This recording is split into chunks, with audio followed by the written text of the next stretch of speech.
Hello friends, welcome my YouTube channel teacher channel Vijay. मैं आपके समक्ष एक वीडियो लेकर उपस्थित हूँ। उम्मीद है यदि आपको पसंद आए तो इसे शेयर करिए, लाइक करिए और वीडियो को अंत तक देखें। Use of is am are. Is am are का प्रयोग सिंपल रूप से हम इसको कहाँ पर करेंगे, इसको पहचानने के लिए पहले हम इसकी पहचान को देखेंगे।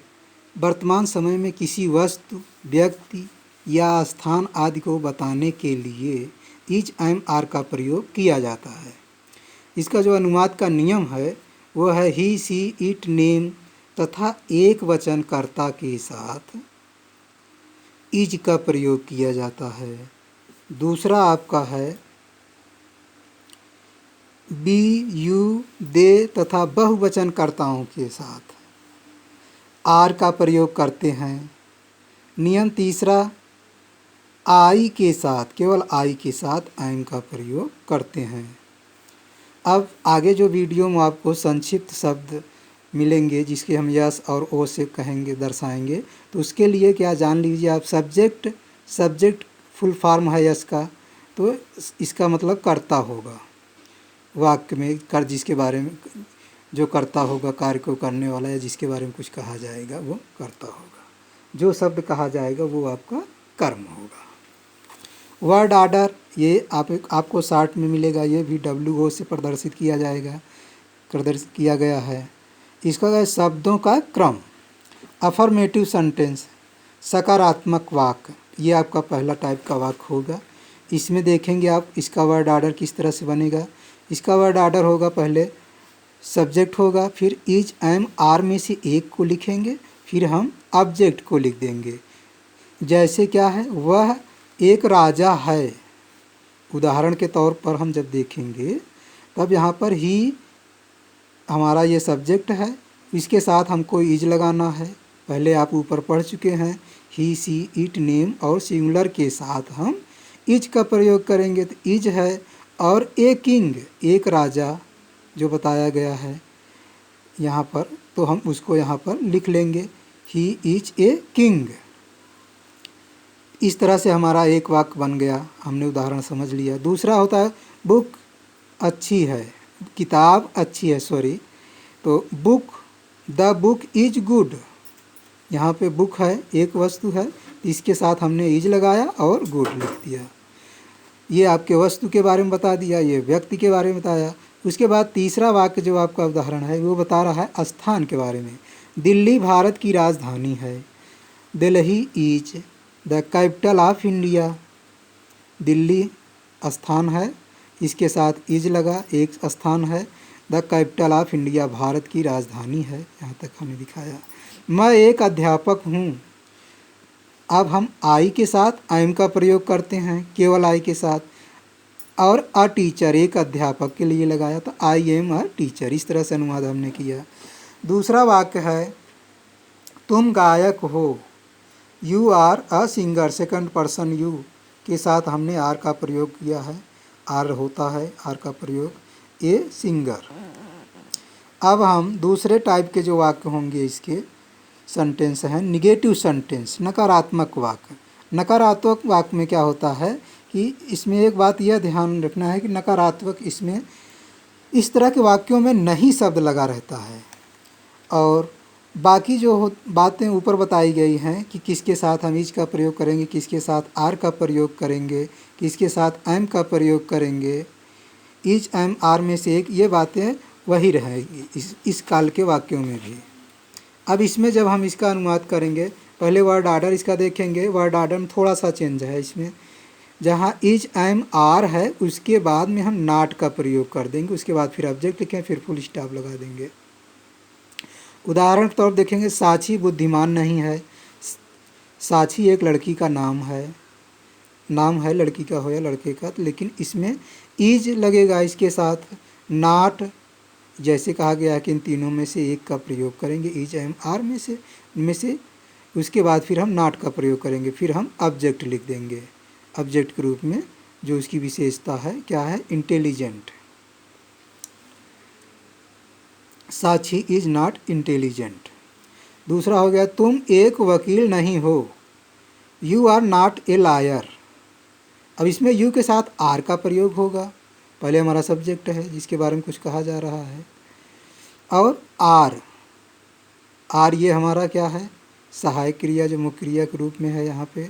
नॉट नहीं के लिए, ए लायर एक वकील, यहाँ पर पूरा वाक्य बनेगा इसके आधार पे देखेंगे तो you are not a liar. नटखट, लड़के नटखट नहीं हैं, यहाँ लड़के हैं ये प्लूरल वर्ड है हमारा, बॉयज़ है, और इसमें आर बॉयज़ प्लूरल के लिए हमने आर लगाया है। फिर उसके बाद नॉट लिखा है जो हमारे वर्ड ऑर्डर में जैसा दिया गया है। उसके बाद नटी, नटी मीन्स ऑब्जेक्ट के रूप में जो हमारे पास जो कुछ सब्जेक्ट के बारे में कहा गया है नटी, तो हम उसको लिख दिए हैं नटी। इस तरह से हमारा जो वाक्य बनता है बॉयज आर नॉट नटी। बिल्ली मेज पर नहीं है, अब यहाँ देखिए cat, the cat is on the यहाँ पर लगाइए अब the table, the cat is not on the table, full stop लगाया, पूरा हमने किया वाक्य को, the cat is not on the table. ये ऑन आपका प्रीपोजिशन है और द आपका आर्टिकल है। अब हम तीसरा जो वाक्य हमारा है इंट्रोगेटिव सेंटेंस। इंट्रोगेटिव माने प्रश्नवाचक वाक्य, ये हमारा प्रश्नवाचक वाक्य है।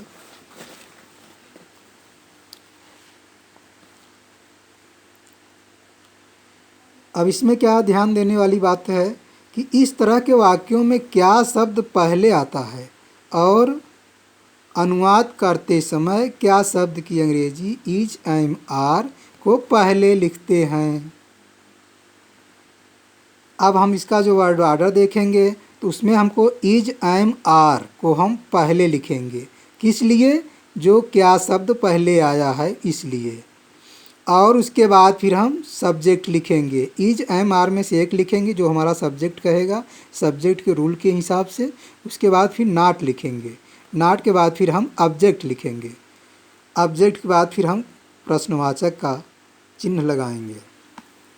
अब उदाहरण के तौर पे देखेंगे तो क्या वह घर में है, इज ही, वह के लिए या पुरुष के लिए वह आया है तो इसलिए यहाँ पर ही लिखा गया, ही। इन, इज हमने पहले लगा दिया है, ही इन द होम, क्या वह घर में है। क्या तुम चोर नहीं हो। अब देखिए ये वाक्य जो आया है इसमें देखेंगे हमने यू के साथ आर लगता है तो इसलिए हमने आर को पहले लिखा है, फिर सब्जेक्ट लिखा, फिर नॉट आया है नॉट लगाया, फिर a thief, a thief on एक सिंगुलर के लिए है तो इसलिए कहा गया है कि ए थीफ। क्या दिल्ली दूर है, is Delhi far away, is Delhi far away, क्या दिल्ली दूर है। क्या मैं ईमानदार नहीं हूँ, am I not an honest, क्या मैं ईमानदार नहीं हूँ। क्या यह एक बकरी है, क्या यह एक बकरी है। अब यहाँ पर देखेंगे दिस किसके लिए है, बकरी के लिए। ये आपका डिमॉन्स्ट्रेटिव प्रोनाउन है जिसमें इसके लिए दिस के साथ हम इज का ही प्रयोग करेंगे। दिस इज दिस ए गोट, क्या यह एक बकरी है। यदि हिंदी वाक्य में नहीं शब्द आए तभी नॉट का प्रयोग करते हैं, अन्यथा नहीं का नॉट का प्रयोग हम नहीं करेंगे।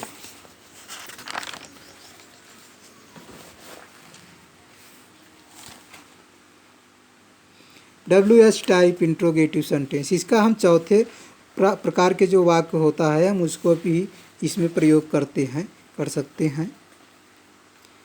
WH टाइप इंट्रोगेटिव सेंटेंस प्रश्न सूचक वाक्य, इस तरह के वाक्यों में प्रश्न सूचक शब्द कब, कैसे, कहाँ, क्यों आदि शब्द वाक्य के बीच में आते हैं तथा अनुवाद करते समय इन शब्दों का प्रयोग पहले करते हैं।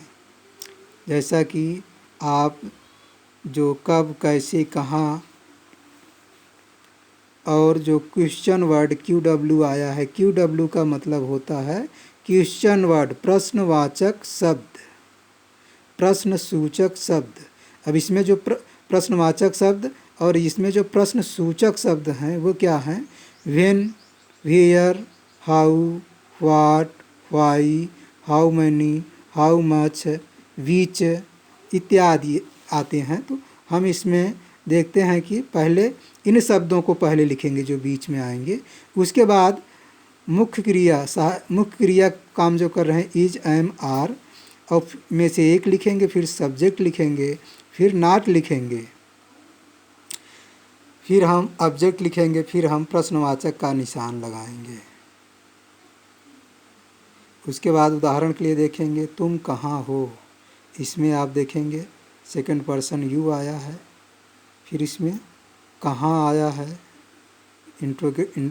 ये आपका प्रश्न सूचक शब्द है, और हो इसमें यू, इज, एम, आर का जो प्रयोग करेंगे जिसके लिए, तो यहाँ पर पहले लिखेंगे इस शब्द की अंग्रेजी, जहाँ कहाँ, वेयर, उसके बाद जो हमारा सब्जेक्ट है यू के हिसाब से हम आर को लिखे हैं, वेयर आर यू, फिर हम और शब्द नहीं है तो इसलिए हमने यहाँ पे प्रश्न सूचक वाक्य का प्रयोग कर दिया है, शब्द चिन्ह का प्रयोग किए हैं।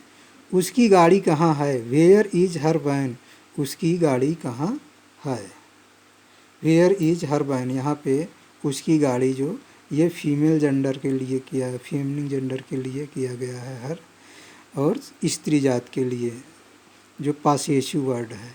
दादाजी घर पर क्यों नहीं हैं, why is not grandfather not at home, why is grandfather not at home.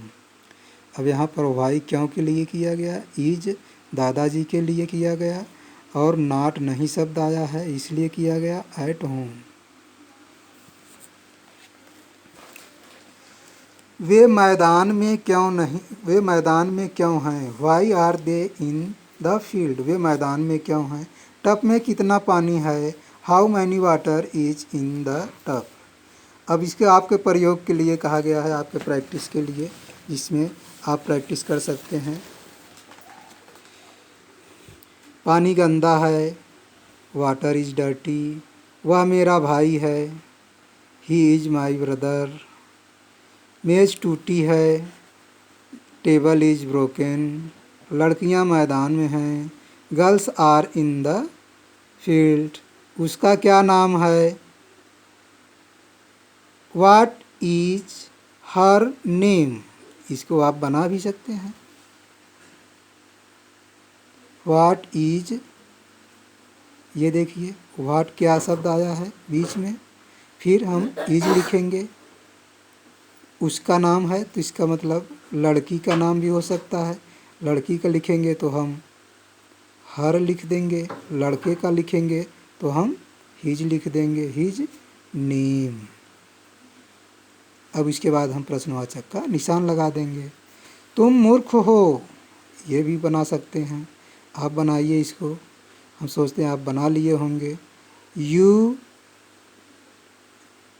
You are फूल, मूर्ख का मतलब फूल, फुल स्टॉप लगा दीजिए। क्या वह शीला है, अब ये इससे शीला नाम से तो मालूम है कि वह सी के लिए कहा गया, तो अब यहाँ पे हम कर लेंगे इज सी, शीला, शीला नाम है, इज सी शीला, यहाँ पे प्रश्नवाचक का निशान लगाइए। वे घर में कहाँ हैं, अब इसमें देखिए वेयर आ गया है, वेयर,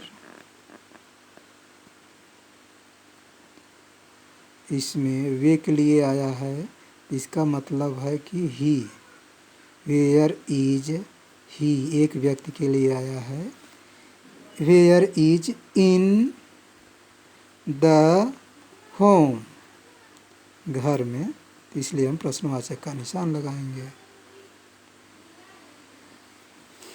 दोस्तों ये था मेरा छोटा सा वीडियो। उम्मीद है आपको पसंद आया है। पसंद आया है तो आप शेयर करिए और चैनल को लाइक कर दीजिए और बेल आइकन दबा दीजिए। धन्यवाद। Have a nice day.